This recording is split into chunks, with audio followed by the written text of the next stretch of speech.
எல்லாருக்கும் வணக்கம். இன்றைக்கி நம்ம என்ன பார்க்க போகிறோம்னா பீனட் ஆனியன் சட்னி, வேர்க்கடலை வெங்காய சட்னி. இப்போ வாங்க எப்படி பண்ணதுன்னு பார்க்கலாம். வேர்க்கடலை வந்து நான் வறுத்த கடலைங்கிறதுனால தோல் எடுத்து வச்சுட்டேன். நீங்கள் பச்சை கடலையாக இருந்தால் வெறும் பாத்திரத்தில் நல்லா வறுத்துக்கோங்க.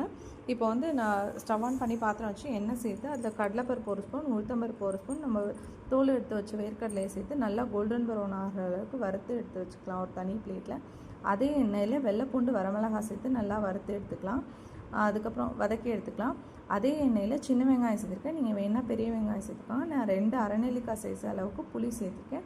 இது ஒரு 4 நிமிஷம் நல்லா வதங்கினதுக்கப்புறம் அதையும் ஆற வச்சு மிக்ஸி ஜாரில் சேர்த்து, உப்பு வந்து எல்லாம் தனித்தனியாக வதக்குனதுனால உப்பு மிக்ஸி ஜாரில் சேர்த்து அரைச்சி நல்லா நைஸாக அரைச்சி எடுத்துக்கோங்க.